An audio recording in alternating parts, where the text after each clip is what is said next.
सविस्तर मंत्री धर्मराव बाबा आत्राम यांनी अनिल देशमुख यांच्यावरती निशाणा साधलाय। देशमुखांच्या विरोधात अजित पवारांच्या राष्ट्रवादीकडे विशेष प्लॅन असल्याचं आत्राम यांनी सांगितलेलं आहे। ओएसिस फर्टिलिटीच्या तज्ञांनी आयव्हीएफ उपचार पद्धतीद्वारे 1 लाखांहून अधिक जोडप्यांना मातृत्व प्राप्तीचा आनंद दिला आहे।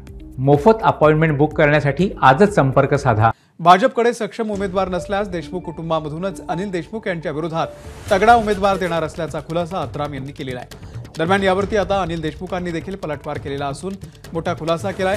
धर्मराव आत्राम यांची मुलगीच शरदचंद्र पवार पक्षाच्या गटामध्ये येणार असल्याचं अनिल देशमुख यांनी सांगितलंय। त्यामुळे येत्या काळात हा सामना अधिक रंगतदार होण्याची शक्यता आहे। जर त्यांच्याकडे सक्षम उमेदवार असेल अनिल देशमुखच्या विरोधात लढायला, तर त्या दृष्टिकोनातून ते तिथे महायुतीमध्ये ठरवतील कोणाला द्यायचं काय द्यायचं। परंतु आमच्याकडे तगडा उमेदवार आहे, त्या कुटुंबाचा उमेदवार आपल्याला म्हणजे त्यांच्या परिवार नाही, पण त्यांच्या परिवार वेगळं देशमुख परिवार मोठा परिवार आहे। त्या देशमुख परिवारापैकी एक देशमुख अनिल देशमुखच्या विरोधामध्ये आपण उभा करू।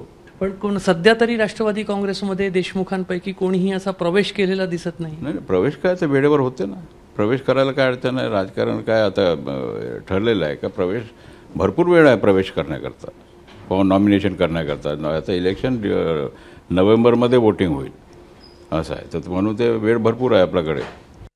मंत्री बाबा आत्रा म्हटले की देशमुख स्वतःच तगडा उमेदवार देणार असं म्हटलं। अरे बाबाला म्हणा, तुझ्या मुलीपासून वाचून का म्हणा तू?